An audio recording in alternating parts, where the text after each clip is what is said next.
So to close off our day, we've got back again. Coach Rana was with us last year at this time and was greatly well received. Coach Rana is no stranger, of course, to the Canadian basketball scene. There he is. He has his experience in the NBA as an assistant coach, and probably the most notable is bringing Canada one of its unfortunate few gold medals, but they were brought the Canadian junior men's program to the pinnacle of the world stage a couple of years ago, bringing home a gold medal, which was those are very far and few between. And this last summer, he joined he has been involved obviously with the Canadian national team with those medals I just mentioned earlier. Then also this last summer with the German men's national team, which did participate in the 2020 Olympics, even though it was the 2021 games, but they're still called the 2020 Olympics in Tokyo. You can learn a bit more about Coach Rana on our website. So you're here to listen to him, not me. So I'm going to turn things over to.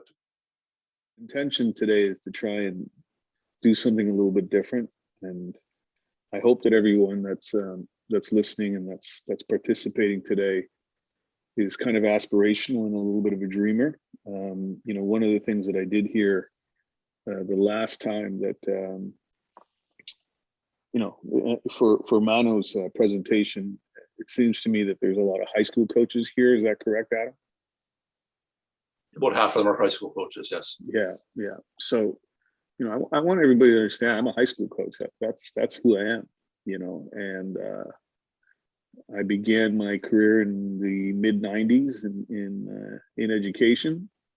And I began my career in, the same year, I think it was 94, 95, as a high school coach, and spent 15 years as a high school coach, and obviously fell in love with the game and just never stopped dreaming. And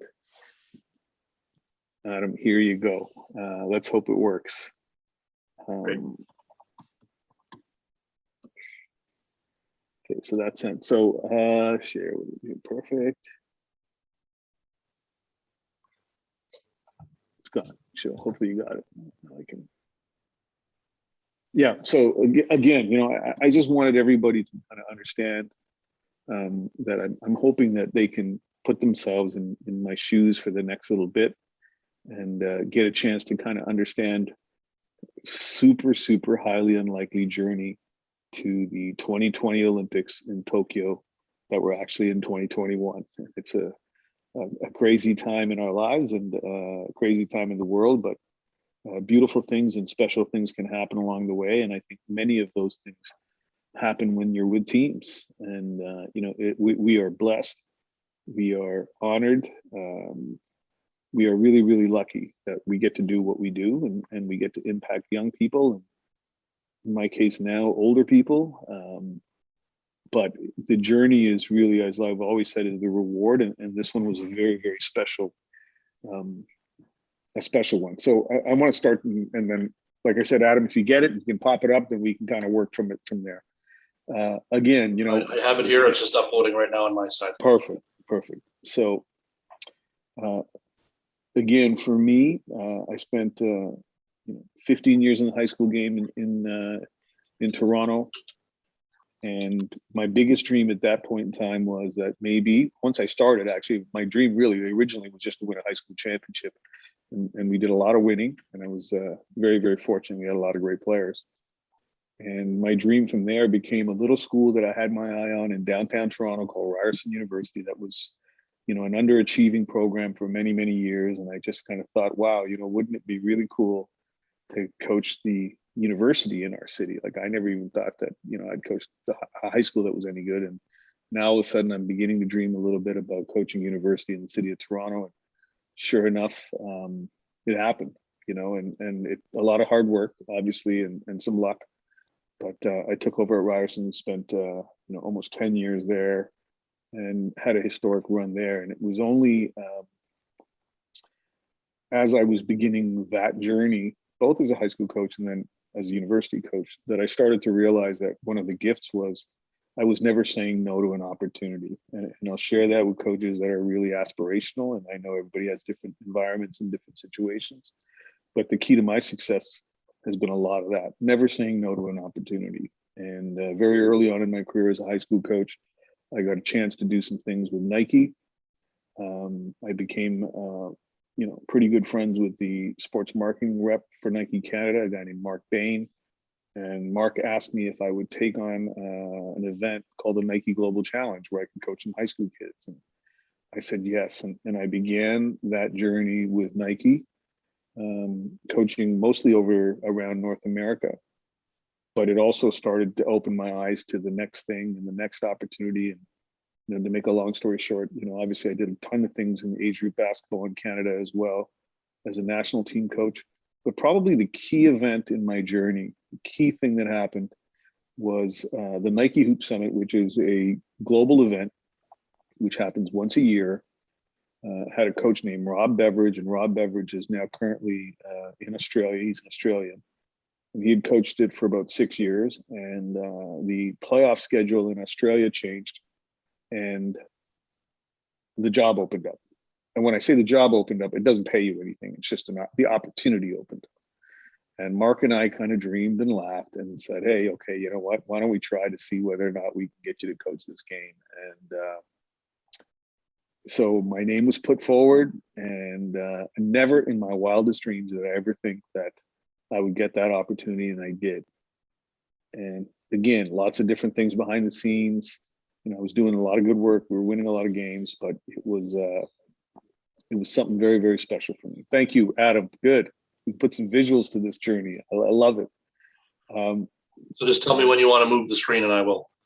Yeah, I think I'm going to stop here because I want to just share everybody, right? Like, I just told you that I started in 1994 as a high school coach in inner city Toronto, and here's me about 3 months ago in I think we were in Trier. This was in Split, Croatia. And I'm with the German national team in Split, Croatia. And, how does that happen? What a crazy journey that is to get to this point. And so I think this for me, these visuals are very, very powerful because they speak about something that's really unique and unlikely. But hopefully, I can inspire everybody that's part of this right now to kind of aspire to do something special in their own journey. Okay. And I want to explain the word that is on the first slide, which is Unbreakable, which basically means unbreakable in Germany. And we'll get to that in a second, and I'll tie this all into a lot of things that you'll see on the court. We will watch some film. We will get pretty technical about the game, but right now I just want to share sometimes how these journeys happen and how special they are. Adam, can we move to the next slide? Thank you. So again, this is just a little bit of a framework of what I want to kind of share with you, but this picture here is the 2013 Nike Nike Hoop Summit team. And I talked a little bit about getting that opportunity to coach in this event. And, again, for a high school coach in Toronto who played high school ball, East Indian background, very, very unlikely that I would ever be entrusted to coach the best young players in the world. And here I am in 2013. I think this is now my third Hoop Summit. And I've got this team with, Wiggins and Joel Embiid and Carl Towns, and Dante Exum, and Gabriel Deck. I mean, the names all these guys are still playing, and all of them are playing well. They're in the primes of their career. But right below me in the front row with that Germany shirt on is a guy named Dennis Schroeder. And I got a chance to have Dennis Schroeder come in and play in the Nike Hoop Summit in 2013, and knew a little bit about him because he was a teammate of a young man named Jermaine Anderson. And Jermaine Anderson, who went on and captained our national team for Canada for many years, was a 12th grader at Eastern Commerce when I was his phys ed teacher and also his high school basketball coach. And so Jermaine ends up playing in Europe. He ends up playing in Germany, and he plays in a small town called Braunschweig. And Dennis Schroeder is from Braunschweig. That's his hometown. And he's playing in his hometown team, much like he's playing, like many of our kids would play for their clubs, in their hometowns. And Jermaine gets a chance to meet him, and I get tipped off about this kid as he's coming in to play for me in the Nike Hoop Summit.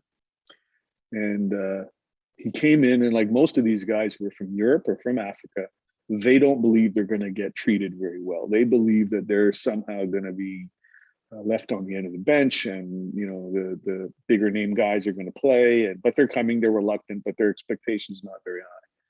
Dennis Schroeder might have been the best player in that game, and played a ton. It was a blowout win.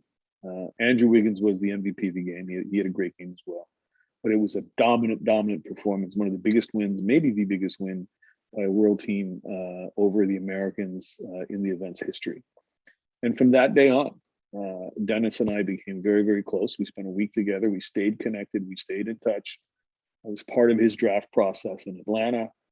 There was a lot of questions about his character because he was a very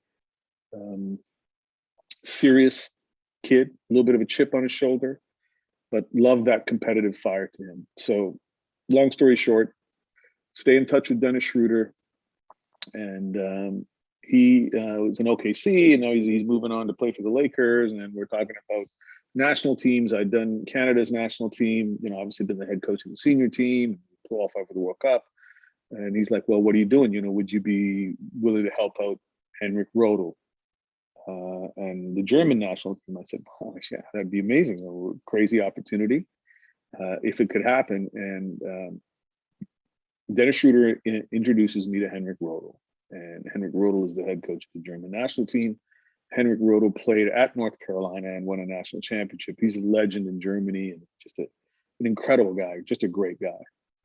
So meet Henrik Rodel and find out that the other connection that we have to Henrik Rodel is Jermaine Anderson again.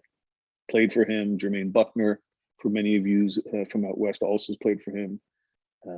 Tons of connections there. We develop a relationship, and he wants us to work together as a team with the German national team moving forward.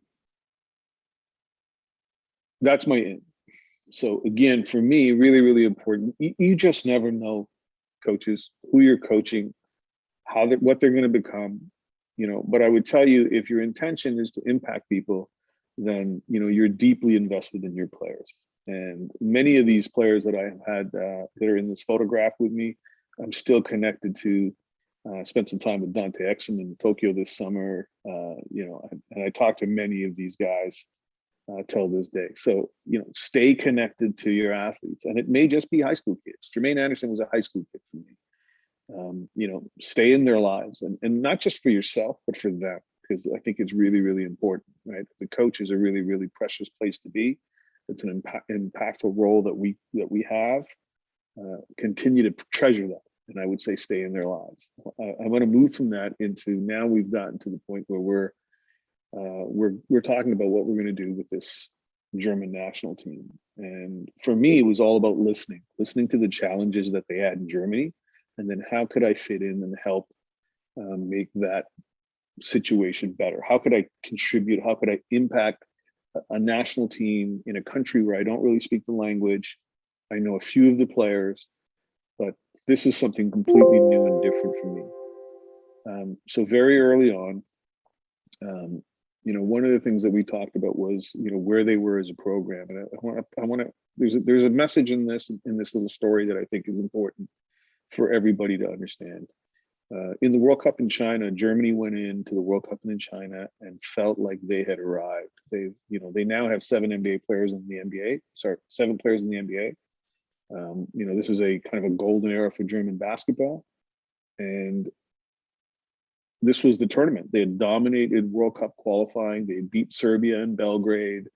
They had this incredible run to get to the World Cup in China, and then went to the World Cup in China and went 1-2 in their first 3 games and were out. And it was a devastating result back in Germany. Tons of criticism.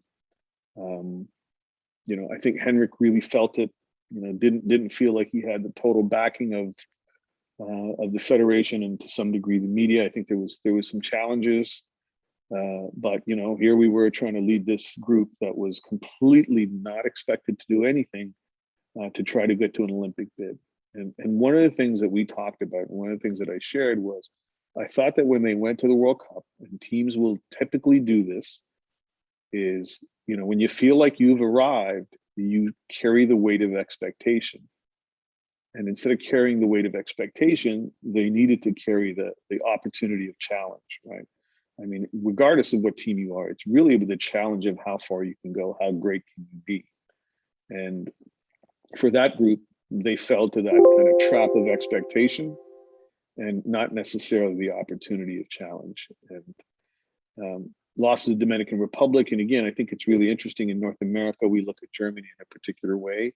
And in Germany, they look at Latin America, South America in a very different way. They didn't believe that Dominican Republic was very strong, and I think kind of took them lightly. So anyway, tragedy, for them at the World Cup. Here we are going into an Olympic qualifier. And all I heard when I was listening to almost a year of conversations with the head coach in Germany was trust. They had lost the trust along the way in the World Cup. So I asked him what the word for trust was in German. And he said, Vertrauen. And I said, well, then that's your word. And I would share with you again, coaches, that words are really, really powerful, and we can talk about language, and you'll see some defensive language when I get to it, but words can be very, very powerful. And I can tell you a story of every team I've had on the national team, and our journey in by using 2 or 3 key words that kind of captured that team. So for Henrik, I was really telling him that, that word was really, really important to use it. Let's talk about it. Let's put it up on walls. Let's put it everywhere we can. That was the first kind of foundation of what we tried to build in Germany as we moved towards the Tokyo Olympics. And then the second one, after lots of our conversations, the question was, okay, well, Henrik, what do you want me to do for this team? Technically, tactically, where do you want me to fit in? His thing was, okay, well, I want you to run the defense. The defense is going to be yours. And so I took that by the horns, and I don't know where I came across it, but I came across somewhere in something I was reading, the idea of not built to break. And for me, I loved it because I thought it spoke to the resilience, to the grit, to the toughness, to all the things that teams need to be able to win and win under the greatest stage and under the greatest pressure. Because the reality is that mental toughness is what really, really separates great teams. So I looked up the German word and I came up with this Unbreakable, which actually in Germany means unbreakable. But so we adopted it and it became the identity word for the German defense. Henrik loved it. And we started to kind of build our defense around this one word. And we plastered it everywhere. It was on film. It was on written pieces that we gave them. I mean, if I could put it on a t-shirt, I would have. If I could paint it on the floor, I would have. I would have spread those 2 words everywhere we possibly can and then tried to live them every way we could along the way. Here we are now where we moved to, and I'll give you a quick little synopsis of how we got to where we were going. I spent, just so you get a feel for an Olympic summer, I spent, initially went to Hamburg, spent a week in Hamburg, went to Frankfurt. We spent a week in Frankfurt, again, hotel quarantine, COVID testing, the whole bit. We played a pre-tournament in Hamburg, and then we had a break, came back, went to Trier in Germany, same thing, testing, quarantine in a hotel, traveled to Split, Croatia, where we played the Olympic qualifier in Split, Croatia. Beautiful, beautiful city. Again, testing, quarantine, basically stuck in our hotel rooms. So it's been almost about a month now, and your ability to move is challenged because you're in a pandemic, and we're managing that with this team. So I think that whole spirit of being unbreakable was also really, really important to us, even in just trying to handle this experience. Okay, let's move to the next slide. This is it. This is for me. We often talk about. We'll go to a lot of clinics and I'll watch a lot of coaches, and I've done a ton of that over my time. I'm always trying to steal a drill if I can. And far too often, early in my career, that was all I was trying to do, was steal drills. And I think I really didn't probably get the opportunity to really kind of think about what was I really looking for, and what more could I look for, what more value could I get from this opportunity.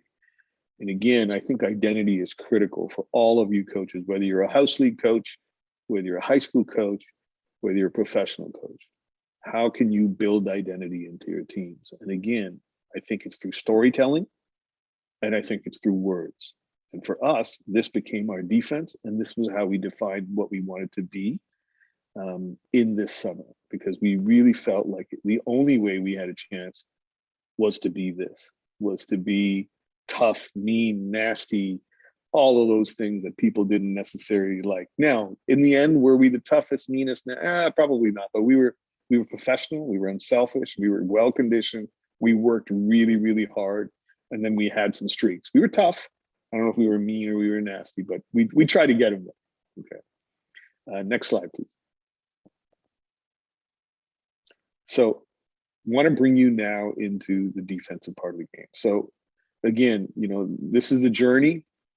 And now we're on the court, now we're working. And I want you to kind of get an idea of how we defined what we do. And also for me, what's important from a defensive perspective. So this little session will be revolving around what I did on the German national team.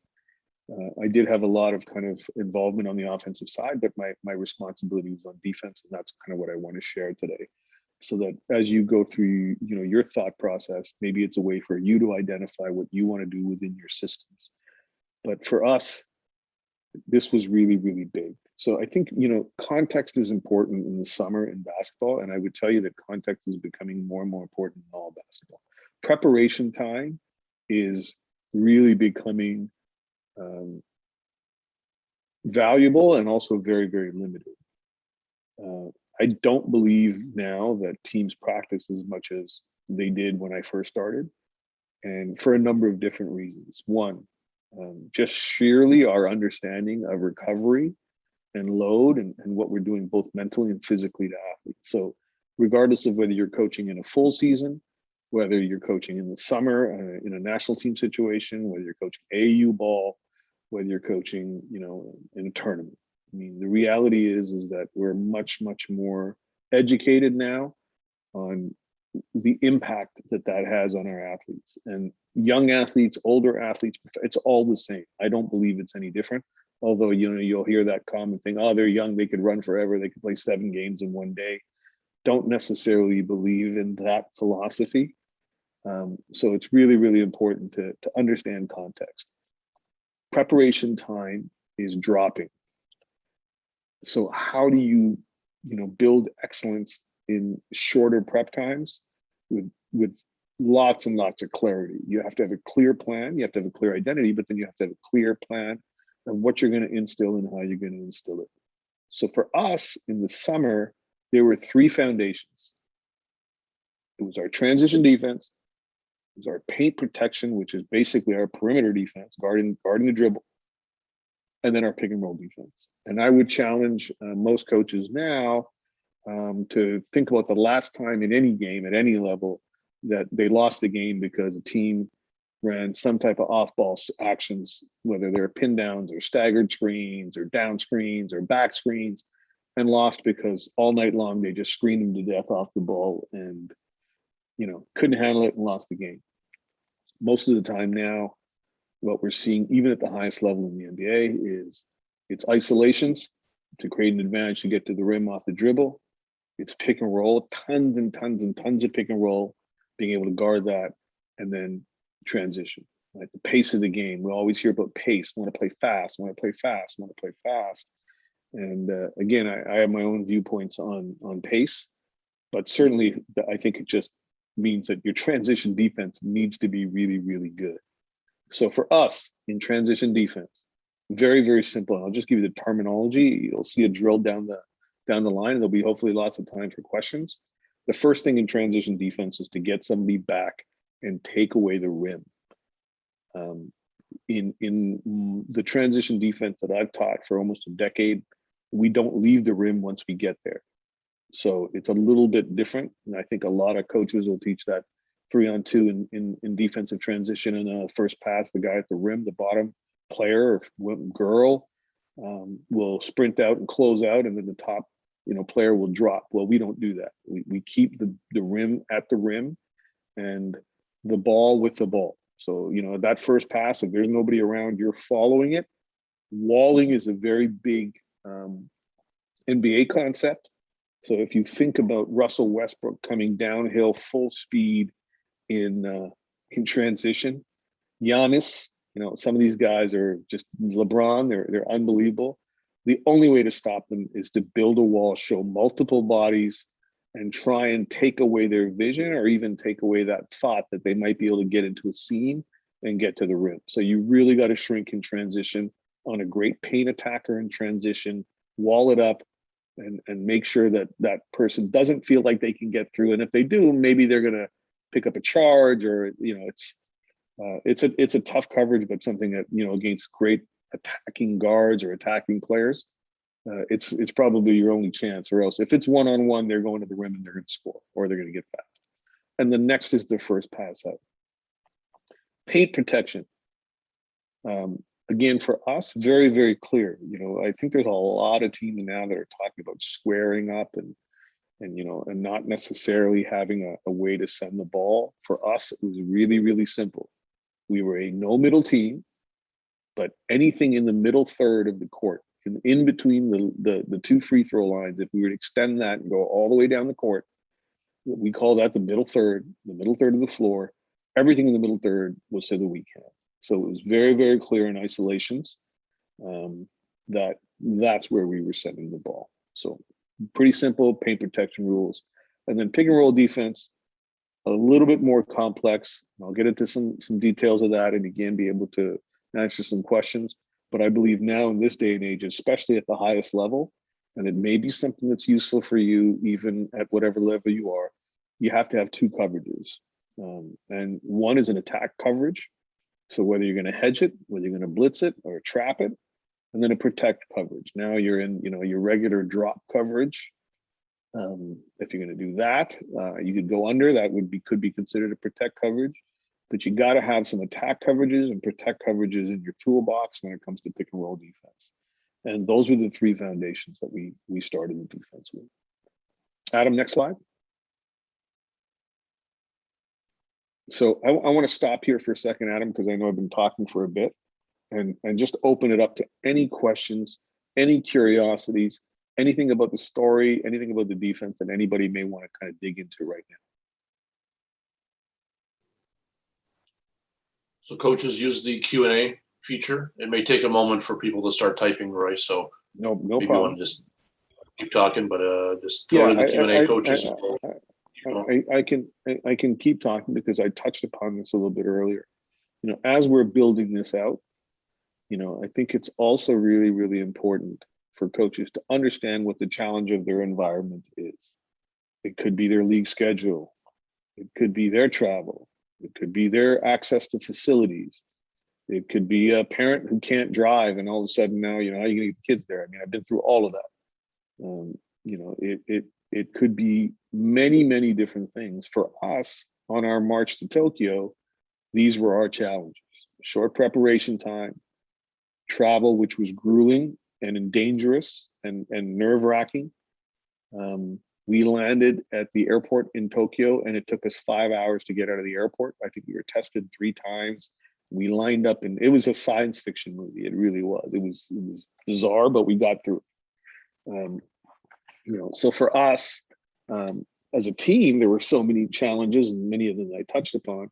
And then, you know, the idea of, you know, how do I function when I don't speak German, and much of the pregame, halftime, timeouts are being done in German. So I developed a pretty good idea of kind of how to read body language and figure out some keywords, and just guess sometimes, and also tap one of my assistants on the shoulder as well, a fellow assistant, and say, hey, you know, fill me in what's going on. And that was an interesting challenge for sure, not speaking the language. And then the third one, the last one, the last major challenge is a challenge that all coaches face, is how do you build in development? You know, we talk about development a lot as coaches. It's something that I've done my whole career. But, you know, there's a development angle at the highest level. There's a development angle for, you know, a player who's playing in the NBA. We had Isaac Bonga, who's now with the Toronto Raptors. Super excited for him. He just signed his contract for this year. And we had Mo Wagner, who signed a deal in Orlando. Both were free agents in the summer. Both were trying very hard to get another contract to stay in the NBA. Nothing was guaranteed for them. They chose to play. So how do you build in development for them? They need to get better. They're not coming there just to win. They're coming there because they believe this is an opportunity for them to improve. So how do you build development into all of these things so that a player feels like, you know, it was a good experience, that they maxed it out, that they came back better than they went. So lots of challenges as we were moving through the summer. Adam, I see some questions.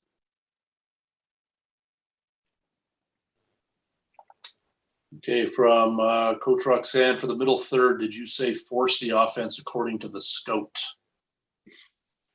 No, well, I would say that in the middle third, we're going to always send it to the weak hand. Now, there could be a player that is better going one way. I'll give you an example. Phil Scrubb, who went to Carleton, you know, obviously tremendous player, great guy. I loved him, coached on a national team. Very, very different player going to his right than going to his left.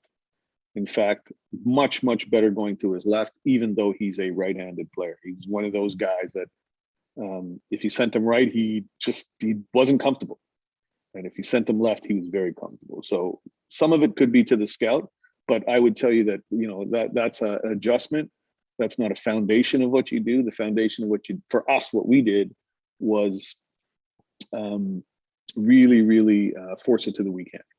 Okay. Okay, another one here. Talk a little bit about having to coach tremendously reluctant player that is tremendously talented. Yeah, I think this is a good question, because I think that, you know, you really got to find out about, you know, what does reluctant mean? What are they reluctant to do? Are they reluctant to shoot it? Are they reluctant to try and go for it? Are they reluctant because they have an injury and they're coming off of an injury? I think in the end, I think it's really more about encouraging, believing, and making them feel that you're confident in them. But I will tell you a couple of tactics that I have used, and really most of them are on the offensive end, because typically when I think about reluctant, I think about offense. I don't think about defensively reluctant players, because if they're defensively reluctant players, for me, they're usually not playing, or it's a different conversation. So I have given guys, multiple players, Tyrese Halliburton, who's with us here in Sacramento, and Andrew Wiggins when he was in the Hoop Summit. It's pretty simple. You need to take 10 shots a game, and at the end of the game, we're going to look at the stat sheet or look at the box score.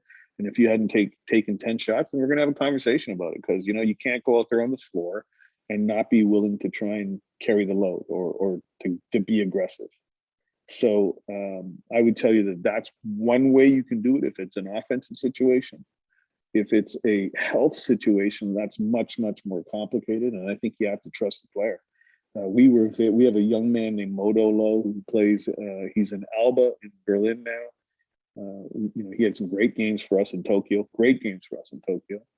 And we weren't sure whether he was going to actually go to Tokyo, because he was in Tokyo. We were wondering whether we were going to have to send him back, because he was reluctant to practice, and coach was getting very frustrated. And he just kept sitting out and saying, my knee and this and that. And eventually we had to kind of give him, you know, a little bit of a deadline, and it worked. I mean, he got on the court, and I guess he got comfortable and felt confident, and then went on to have a really good tournament. So hopefully that answers that question. Great. We got another one here again. Coach Roxanne, having coached such tremendous talent, why do you think Canadian U Sport top players are not able to break through to the G League or NBA? What are we lacking in Canada compared to USA, Germany, and other countries? Well, I would say, I mean, first and foremost, right, if you were to look at every single one of those, you know, the G League, the US and Germany have pro leagues. And I would actually argue that the NCAA now is somewhat of a pro league, with, you know, what's happening with name, like image and likeness, and the ability for athletes to now reap some of the billions of dollars that the NCAA has made over the years through the tournament and sport. It's just a very different sporting culture. So we are an exporter of talent, right? We export our talent to the US, and we export our talent to pro leagues, and the market for young players is becoming more and more competitive with things like Overtime Elite now beginning and the G League's Ignite program. There's a lot of different places where the top talent can go. Not much of it is in Canada. So you know what? I think there's nothing wrong with what we have in U Sport. I've had many, I spent 10 years in it. And I would share with you that, we've created some incredible stories. We have yet to get a player to the NBA, but we've had so many players play in the EuroLeague and play in Europe and play all over the world at the highest level. I think we need to do a better job of sharing those stories and celebrating those stories. But until we can kind of grapple with that exporting of our best talent, I think that where the U Sport level is always going to be that just that level below development system, where you might be able to take a jewel and turn him into a great pro, have a great career. It'll be still a challenge to have that NBA talent for sure. Make sense, Adam? Okay, great. I have one. Yep. Well, that's the ones in the chat. I have one for you myself. Well, there's one more here. I'll ask that in a second. But the one I had for you, we've talked a little bit about this, just you and I, about some of the challenges you personally as a coach, going from the role of head coach and being successful at various levels through U Sport and national programs into the role of an assistant coach. What are some of the challenges you think you faced? And how is it different? I'm sure it's not easy at times, and makes I'm sure maybe share some stories or some advice for a person going through a similar kind of trajectory in their career. Yeah, I would say that's a great question. It's a great question because this past 3 years are the only 3 years in my life where I've really been an assistant coach. So probably the biggest thing I've learned is how hard it was probably working for me all these years. I have a lot more empathy for assistant coaches and what they go through, and I think I'm going to be a much better head coach because of it. It's not an easy job for sure. I feel for all of us that have been assistants now, and I include myself in it. It's a lot harder to be a head coach, but in some ways it's a lot easier to be a head coach because you kind of control your environment and you have the final say. So I would tell you it was a challenge. Every coach that you work for is different. What their expectations are, what their workflow is. The reality is that they're not going to be you, and that's the first thing that you need to be able to accept.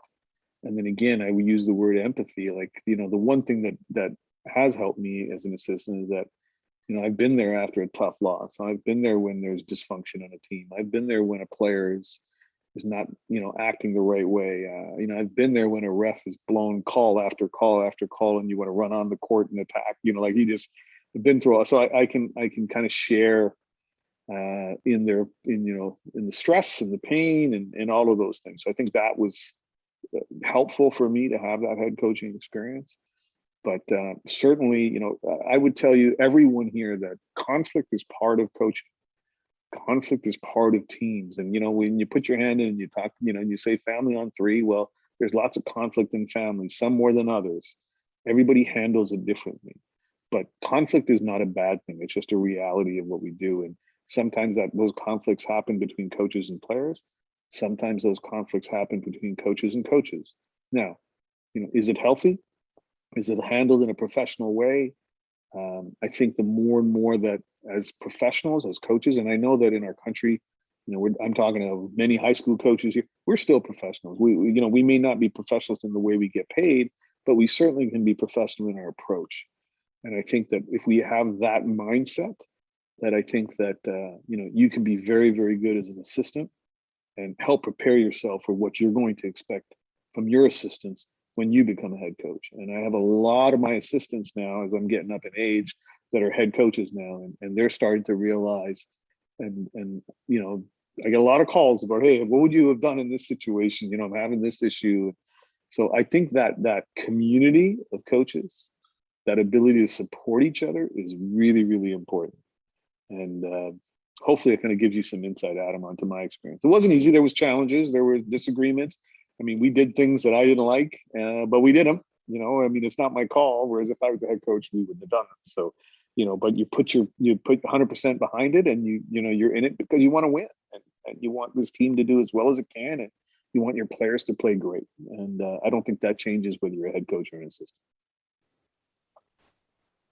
Super good. I wanted to hear you say that, because that's definitely a scenario that many coaches go through. They may not know that they're going to go through it until an opportunity comes along the road. Another question that came in. Yeah, go ahead. Yeah, is this Cyril's question? Cyril, yeah. How do you navigate the conversations with offensively talented players that are reluctant to play defense consistently? Well, first, I just want to say hi to Cyril, because I remember Cyril Inman. I think he was on the Manitoba national team when I was the head coach of Team Ontario a long time ago. So it's great to hell of a player in his own right. Good to see you on the. He was the same guy, yes. Oh yeah, on the Zoom. I would tell you again, it's very different from level to level. There's no real uniform answer, right? In high school, just sit the kid. You know, like, you're not playing. Like, you're offensively talented, but we believe in defense. And if you're not going to play defense, you're not going to play. Well, in the NBA, that player could be making $100 million, and there's just no way you're going to just not play. Like, you're going to have to figure it out in a different way, whether that's more teaching, whether that's more belief, whether that's more repetition, whether you're covering those issues with other defensive players, whether sometimes you're covering those issues with other defensive schemes. So I think it really, really depends at the level that you're at. Now, I think, I kind of made it a little flippant when I said, well, I just, you could just sit them or sit her. But the reality is, the intention is not to sit them in order to keep them on the bench. The intention is to sit them so they understand, even with more clarity, what the expectation is. Because the key is in this thing, when I read your question, Cyril, is consistency, right? Like, you're trying to get this athlete to do something on a consistent basis. And I think, that's where being able to chart things, being able to use film, and constantly being able to push a young athlete, and I'm assuming this is a young athlete, for them to understand that in their own growth journey and their own development curve, that the ability to fix those things and be more consistent in their effort is going to be a key in where they can play, where they can go, if their aspiration.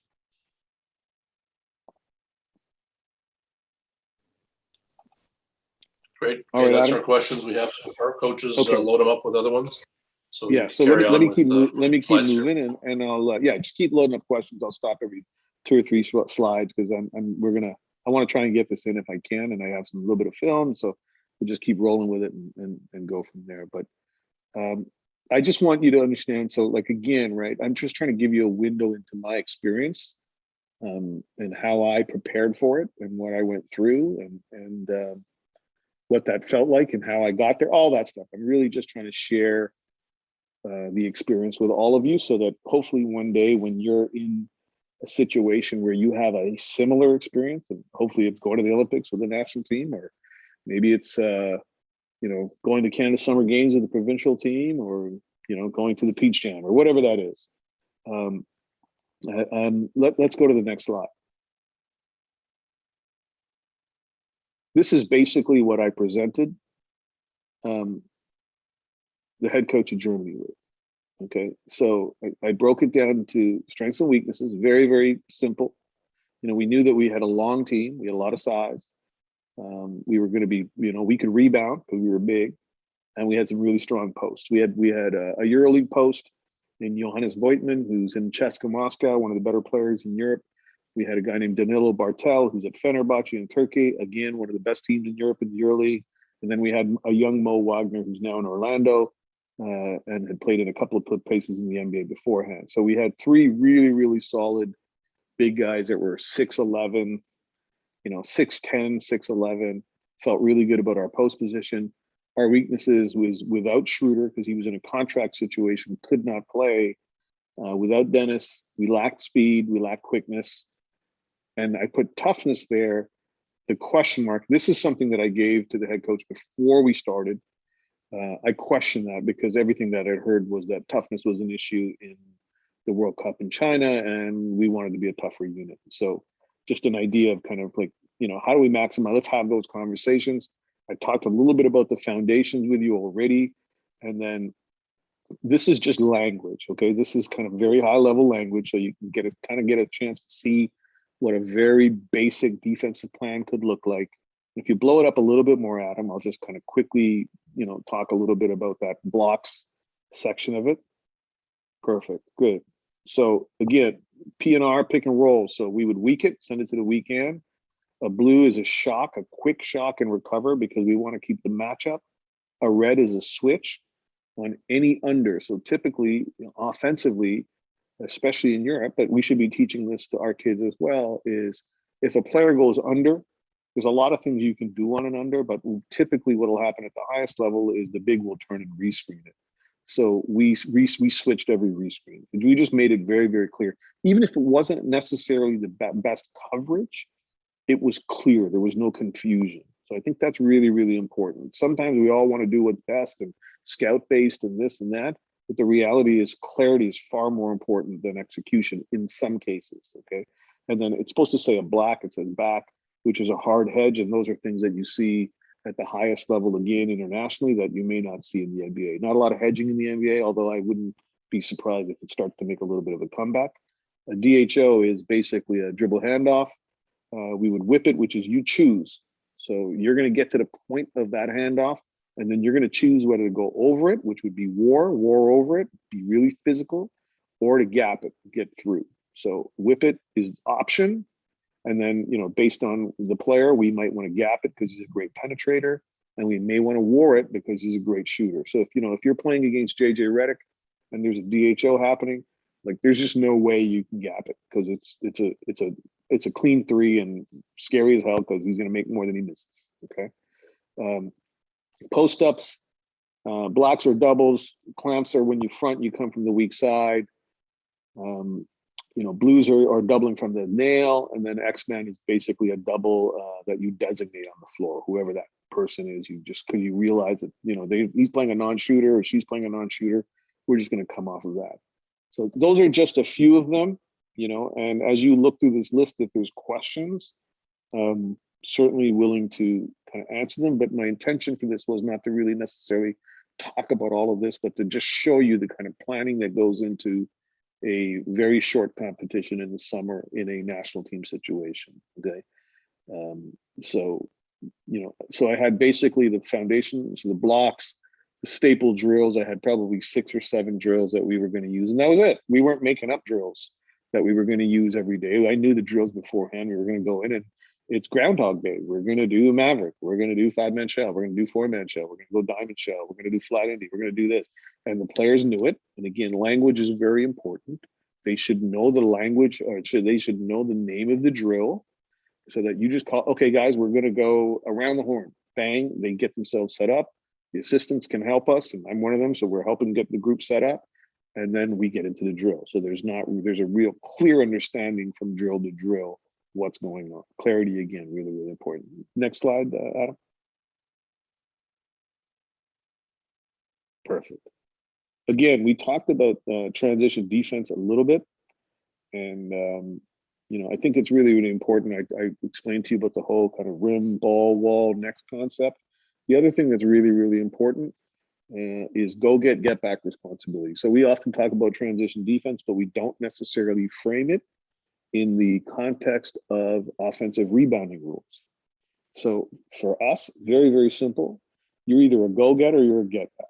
And if my 6'8" big guy or 6'10" big guy is a lumbering big who can't jump, space eater, but great with, their back to the basket, then I might make him a get back or her a get back, just because I think, the value of going to the rim as opposed to getting back for this particular player might just make sense to get him back because they're not getting a lot of offensive rebounds anyway. So depending on what your lineup is, you may have 3 go-gets or 2 go-gets or 3 get-backs, whatever. But that player knows when they get on the floor what their responsibility is in transition. And then we build out from there. So I just wanted to make sure I touched upon that. Pick and roll defense, talked a little bit about this. I think the activation one is really, really interesting. It's something that I did a lot with our national team in Canada, and I think it was something that I thought was a best practice, and kind of turned it over to the German side as well. We did a lot of our defensive work in our activation, which is our warm up. So the movements, the slides, the hip turns. We worked on our closeouts.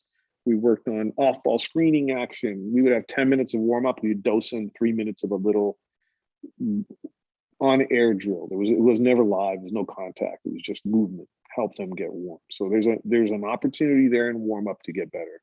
And then the last two are penetration defense, kind of, what we're going to do when the ball is on each part of the floor, what we're going to do in post defense. Our switching, our blood on was basically anything on the ball. So DHOs and pick and rolls, we would switch. And blood out was any ball, any screen, off ball, on ball, we would switch everything. We didn't do a ton of that, but again, clarity of language, right? Whatever you want to call it.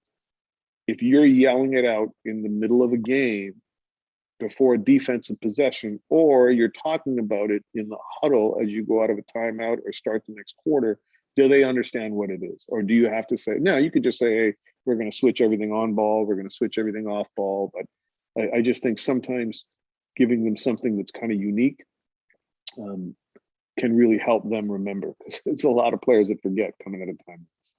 And then our special teams package, those were the things that we kind of talked about wanting to do.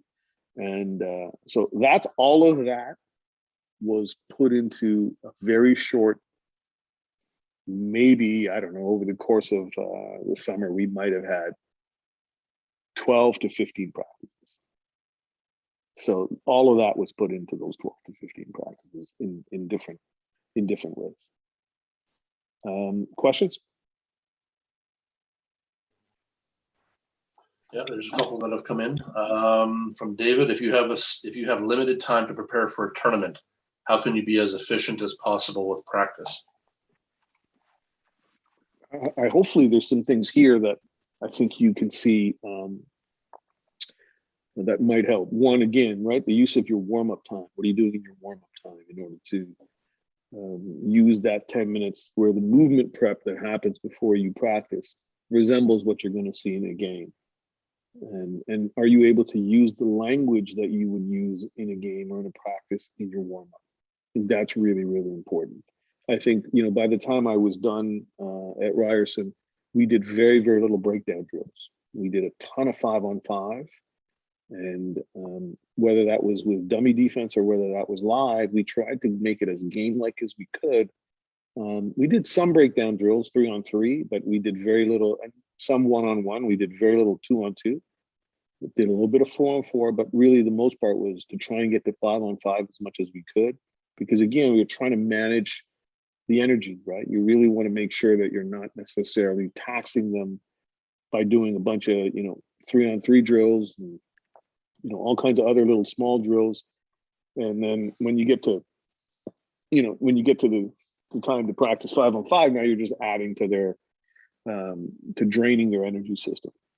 So we did a lot more 5-on-5. We did a lot more things that were game-like, and it gave us more time to shoot. It gave us more time to work on skill development, because those are always things that you're doing in practice. You're always making choices, right? And what am I gonna do from a skill development perspective today? Do I want to break down the, a flex drill, or do I want to do some 5-on-5 work, or do I want to do some transition defense work? Do I want to, work on my press, whatever that is? So lots more 5-on-5, I think, especially if you're preparing for a tournament. And then, I think the other thing too is depending on how many games you're playing in the tournament, you got to make sure that your bench is engaged. Like your depth is going to win you games. So that's really, really important. Okay, another question from Osama. What could be the secret between variation in players' performance between club and national team? For example, Wagner with the German national team.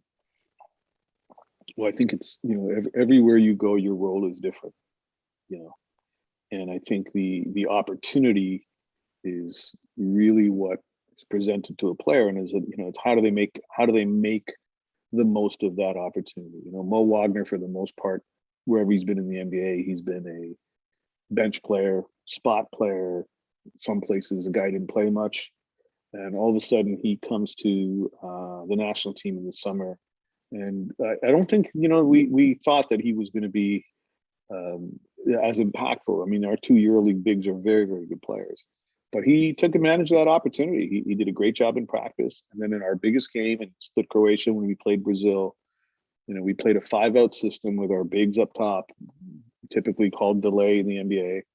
And he was matched up against, Anderson Varejão and another Brazilian big who wasn't a great athlete, and he played with a ton of confidence, and that's his gift, is that he plays with a ton of confidence. And he attacked me. He was great. He earned his opportunity. And I think sometimes it could be just that, and then sometimes it's confidence issue. There's so many mental things that go into this, but opportunity is the key. And what you may get in your club could be very different than what you get in your national team. And it's not always you're going to get more opportunity. Sometimes you have way more opportunity in your club and you come to the national team, and we had many of those guys who didn't play. And how do they handle that? And some of them struggled with it, but they're professionals. And in the end, we came together as a team and did something special. Okay, great. Coach Becker has a question. How much do you use your defense as an aggressive weapon for steals, deflections, and disruptions versus containing/control and trying to minimize the other team's quality looks?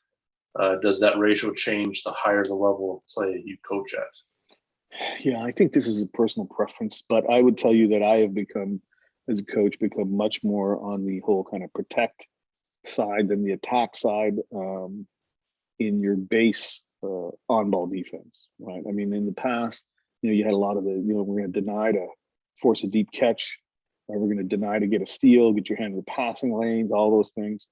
I think what's happened with the 24-second shot clock and players becoming more and more talented and more skilled, the ability to guard the ball has become much, much more difficult. So if you extend out and try to deny and be much more aggressive in trying to get steals and shoot the gap and all those things, the challenge is, can you keep the ball in front of you? And that's not easy to do. And I think that's why you're seeing more and more defenses that are packed in. But I think there's a place for both. But personally, I think the higher the level, the less effective that pressure scheme is when you get out into the passing lane. I think it just becomes more and more challenging because of the pure talent that players have on the ball now. It's just so hard to guard the ball. And I think officiating is a huge challenge as well. In the NBA, there's just no way you can guard the ball. Like everything's a foul. I mean, if I could show you how to do it, you would realize that it's just almost impossible to guard the ball. Like the rules are in favor of the offense. So you need to be able to bring more defenders to the ball to stop a great penetrator. Whereas in FIBA, a lot more contact, a lot more, they just let a lot more go. So I think the way, the style of playing, the way the game is officiated is also a factor in this. All right, the Coach Cassano with a question. Going back in time, how hard was it to leave the security of Ryerson, where you turned that program into a national powerhouse, to the unknown and insecurity of professional basketball? I would tell you not very hard, because I left the security of high school basketball, being a teacher in the Toronto District School Board, to go to Ryerson and become, a professional basketball coach. That's what I did. I left the security of teaching to go to Ryerson. I think, for me, at least in my career, there's always been a time where I've kind of known it's time to move on. I didn't have a lot more to give, and I wasn't waking up in the morning super charged to go to work. Now, I loved my teams, and it was easy. We were great, and I loved it, and I loved my job. But I when you're itching for something new, when you want to try and take something on, and there's certainly tons of insecurity in professional basketball. I think that's happening now all over the world at a lot of different levels in sport. But certainly, there's no. It was never even a question of whether or not, I was going to leave Ryerson. It was a question of when, and those things were going on for 5 years. I mean, people were talking about this stuff. I think I did everything I could at Ryerson. We were one shot away from winning it all, and had some heartbreak, and have had some great wins. But that's just part of my story as a coach. And I'm sure there's lots of people that have great stories of their own career. But I would just say this to coaches that, you know, if you have an opportunity to bet on yourself and live with it and learn with it and grow from it and just keep going. Okay, great. We'll keep moving. There's a sort of two questions from Coach Weedle here, similar ones. I'm going to combine them into one. If I wanted to see some videos of these drills, where would you recommend me go watch them? And then he asks, what books would you recommend somewhat of a new coach to read to better build their understanding about coaching and to help their coaching perspective and IQ as well? So videos and books you'd recommend or sources. Well, videos, I'll jump to a couple of videos in a minute if I have enough time. I don't even know how we're doing for time, but I'll try to make sure that I can show. I have a couple of videos attached to this so I can just show you more so that you can actually see what the environment looks like. The drills are pretty basic.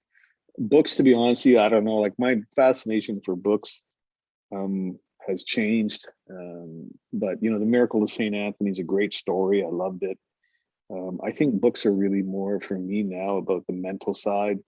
The only other book that I would share at this stage is a book called Open by it's Andre Agassi, the tennis player's autobiography. I think it's absolutely spectacular. For me, it's a great sports psychology book because it just speaks about the mental toughness you need to have as an athlete and the way that the mental toughness you need to have as team. As far as drills and concepts and those things are concerned, the internet is flooded with that stuff and so much great stuff out there. It's far better things than I could ever give to you.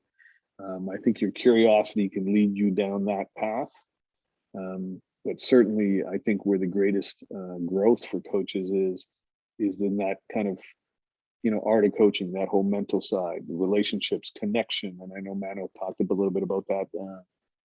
That's the secret sauce of winning, in my opinion. And that's a little bit harder to find, although there's tons of stuff on that on the internet now. I mean, you can find anything you want.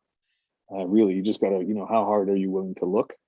But certainly, you know, I'm willing to share anything I can, and I'll put my email in at the end of the chat. And if people want to send me an email, by all means, please do.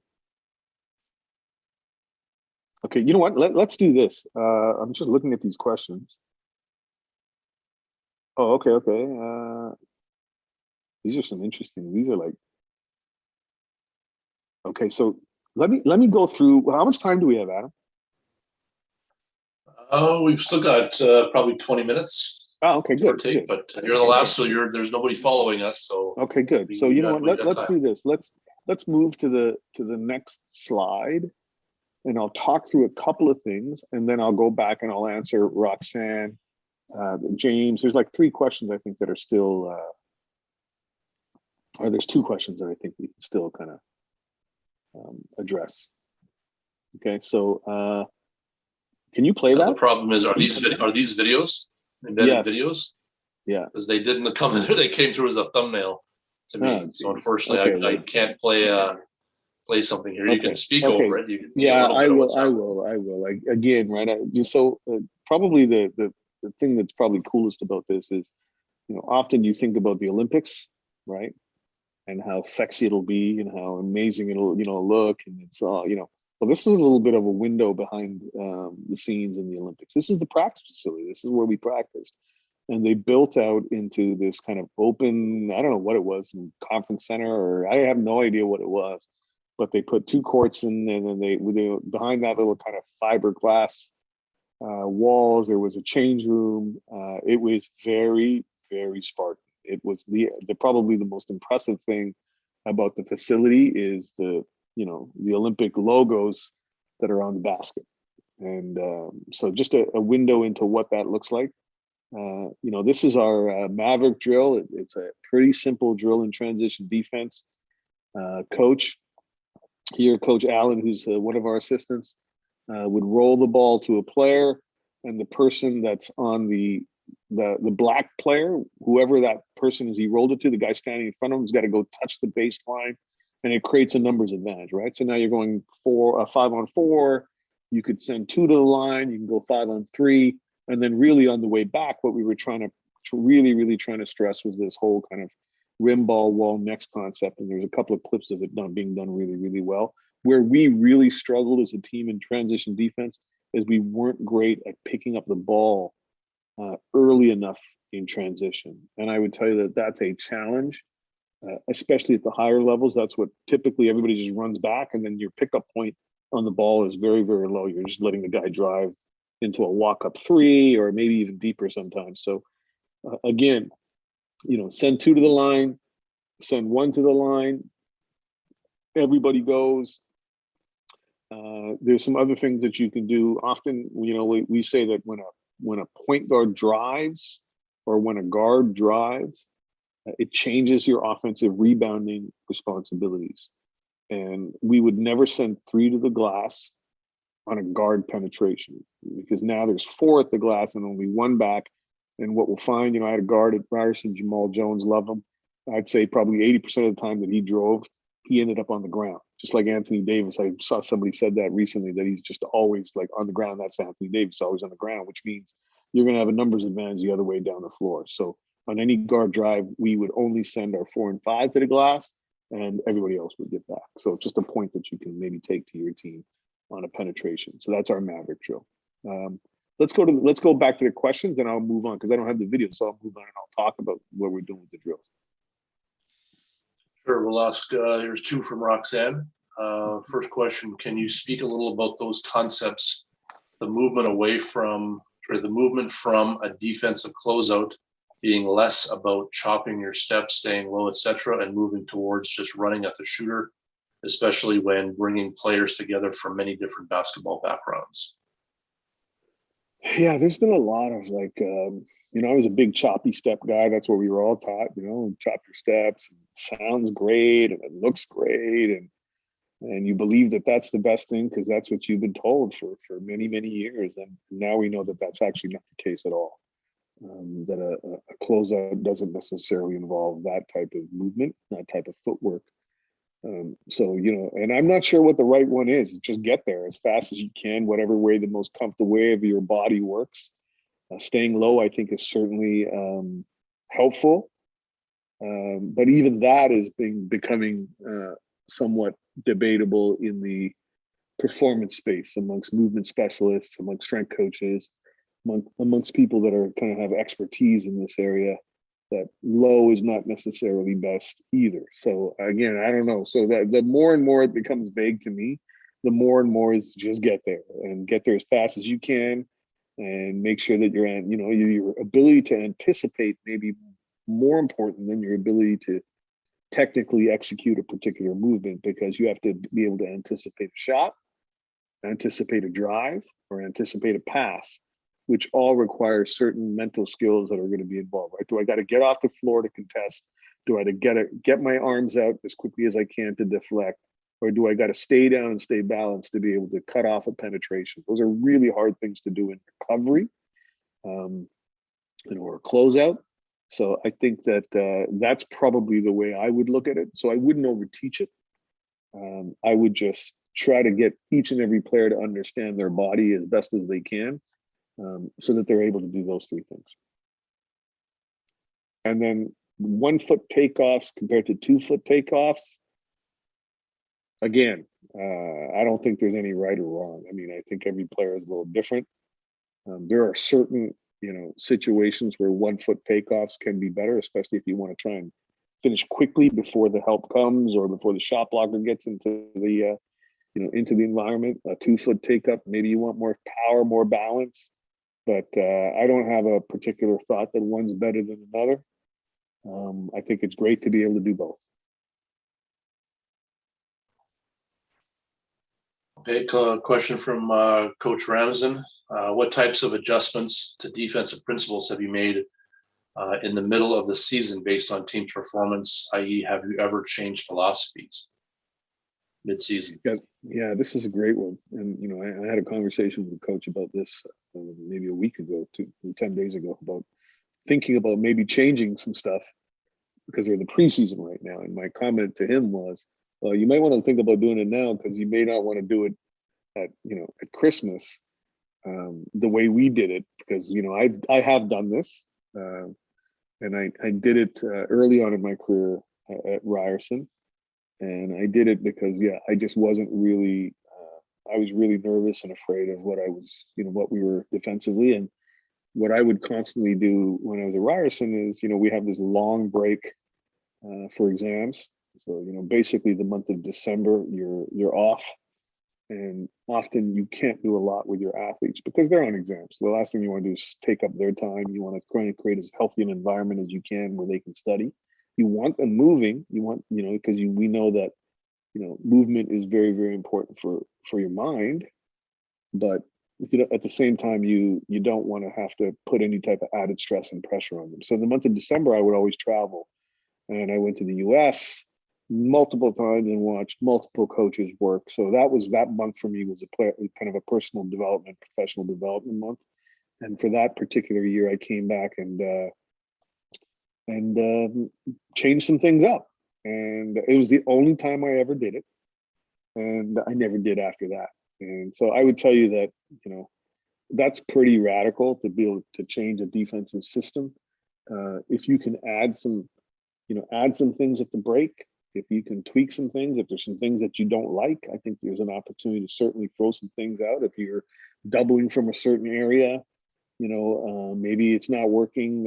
If you have a rule in your zone defense where you're going to do something that you don't like, maybe you can change that. But change a whole system, that one would be tough for me. But that's just the way I am. I've never been that way defensively. I've been very kind of committed to what I teach and to what we've taught. Offensively, very different. You might throw something out and try one out for one game. By the next game, you throw it out and put something else in because it doesn't work. Sometimes the things that we see that we love as fans, we watch basketball a ton and we'll see a play run and we'll love that play, and then you put it in and it just doesn't work. So, but defensively, very rarely would I ever change. Philosophies, no, not really, but some systemic things I may consider changing. All right, Coach Scott has a question. How do you feel about beating Coach Calipari and Team USA, since Coach Cal has sent so many players to the NBA from Kentucky? I mean, it felt good. Yeah, I can't lie. It certainly wasn't something that I ever dreamt would happen in my career. Kind of respect for Coach Calipari. Just so everybody, just to be clear, Coach Calipari and I are friends. I knew Coach Cal well before we got to Cairo. Spent a lot of time with him in Cairo before we even played that game. So, I knew I had a little bit of empathy for him because I knew that, he was going to get beat up because of it. He has a lot of haters. There's a lot of people that are not Coach Cal guys.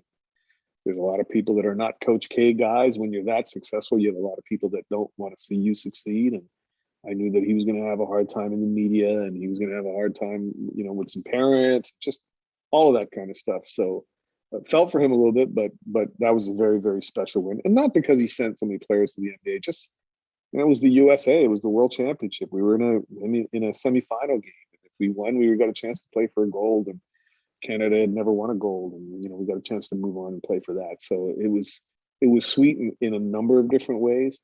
The beating Coach Cal part was nice, but that really wasn't like, oh, I beat Coach Cal. That wasn't really, it wasn't like the icing on the cake or anything like that.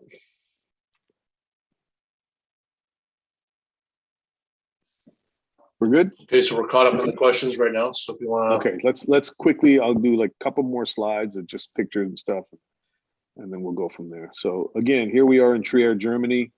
I think there's and I wish I could show you the film of this, but I'll just explain it to you quickly, and I'll go through the other two slides, and then we'll kind of wrap it up. But again, a typical European training facility, and understand here the context of this slide, because I can't really talk about the drill as much, is this is a second division team in Germany, in the city of Trier, not a first division team. Pretty nice situation.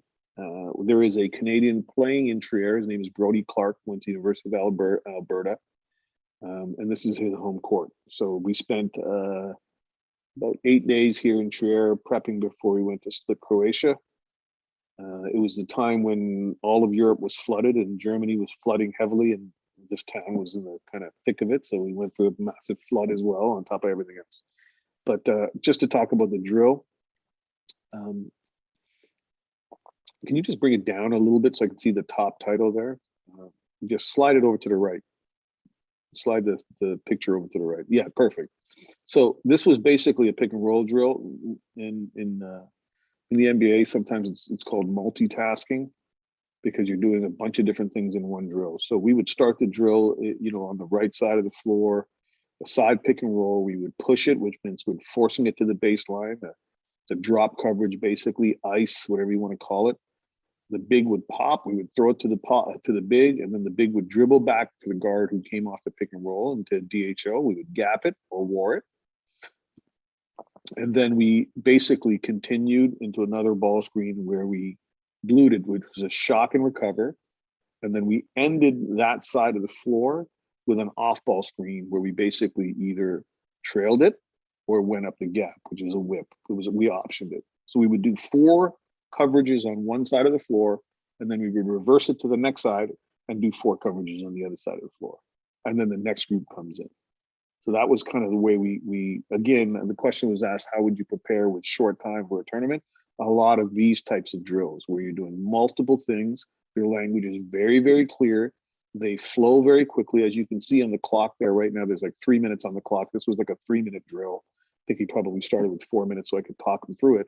And then we had 3 minutes and we got a ton of reps in 3 minutes. And there wasn't a lot of stopping, just letting it go. Now, if there was a really glaring mistake, maybe I'd stop it and correct, but there wasn't a lot of stop and correct. It was really more of a flow drill, lots of coverages, lots of communication, off the ball, on the ball, multiple action, move on. Next drill. So again, lots of different ways to think about guarding the ball and rotating. So, I'm huge on a diamond formation. I've tried to do it in a line formation, a box formation. My favorite is a diamond formation. So when we think about shell defense, hopefully most people have a good understanding of shell. It's usually done in a box formation. I like to change it and do it in a diamond formation where we now have 3 on the perimeter and 1 on the inside. So our big is always the first line of help, and then we're dropping from the weak side and then making decisions what we want to do there. Big stunt drill as well. One dribble, the closest, whatever direction it's going, the closest man is stunting, recovering. Off the ball, you're stunting the pass, recover.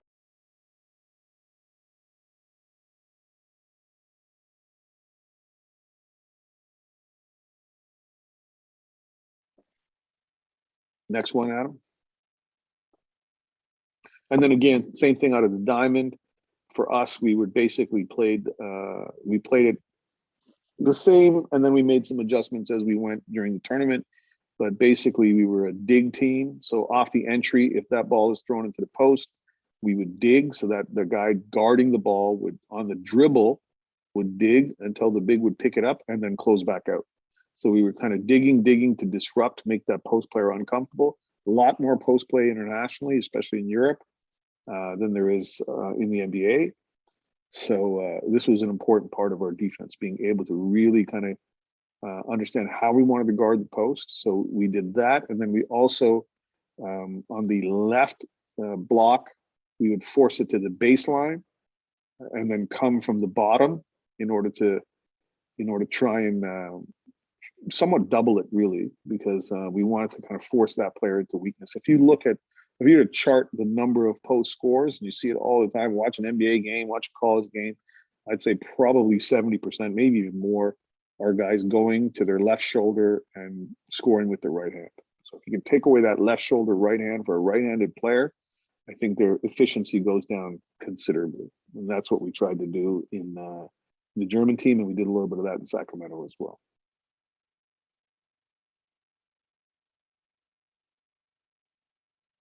And then 5-man show. So again, the question was asked about, how do you kind of get your team? So we would do a ton of 5-man show.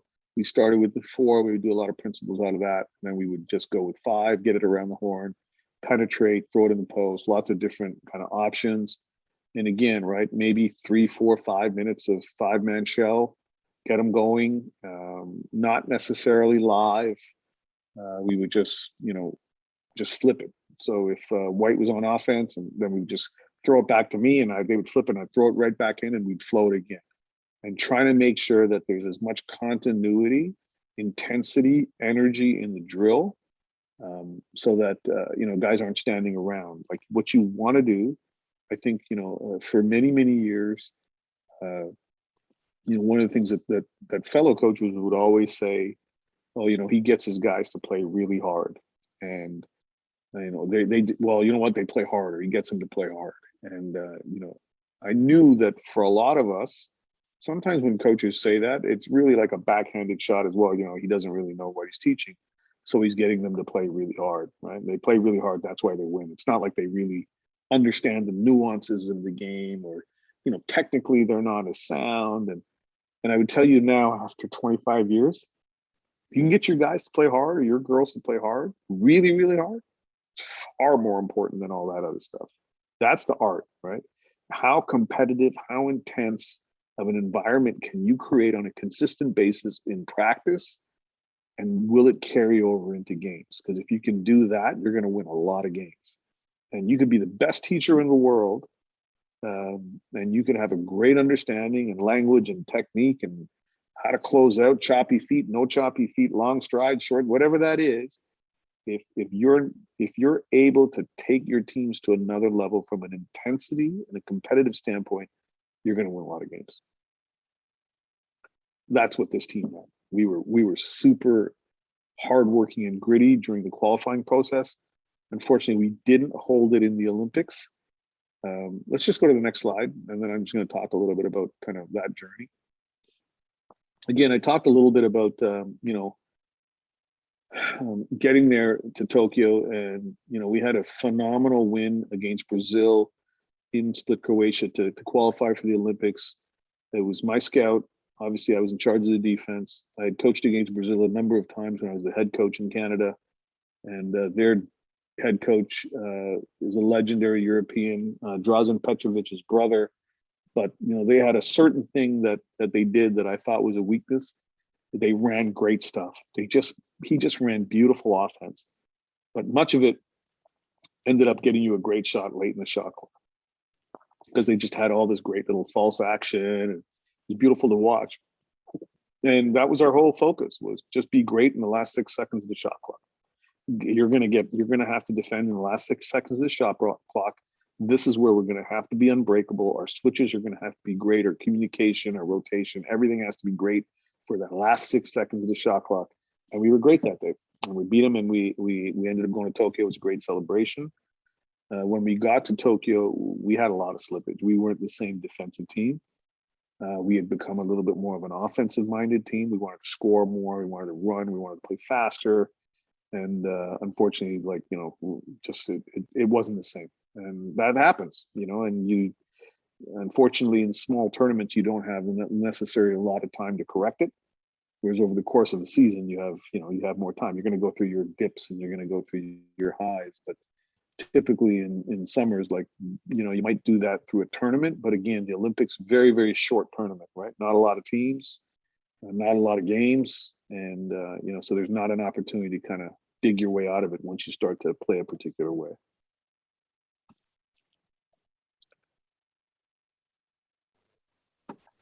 Okay, we have another question in the chat here, or in the Q&A. Please explain taking away shoulders again, please. You said something like taking away a player's shoulders. Okay, so basically, I was talking about post defense here. So if you imagine me catching the ball, with my back to the basket, and having to turn, I'm going to have to turn towards my left shoulder if I want to get a right-handed hook, right? I'm going to have to basically turn that way in order to get that shot off. So basically, we take away the left shoulder. We don't allow the turn. We force them to turn with their right shoulder on the spin, if that makes sense. So we're taking away a particular shoulder. We're not allowing them to turn to that shoulder. That's the concept. Now you can do it on penetration as well. You can guard and say, okay, you know what? Put your chest on the left shoulder, put your chest on the right shoulder, because you want to shade the ball a particular way. That's another way that you can talk about shoulders on defense. But for us, typically shoulders are in the post. We're trying to take away a player's ability to turn a particular way by not allowing them to turn to that shoulder.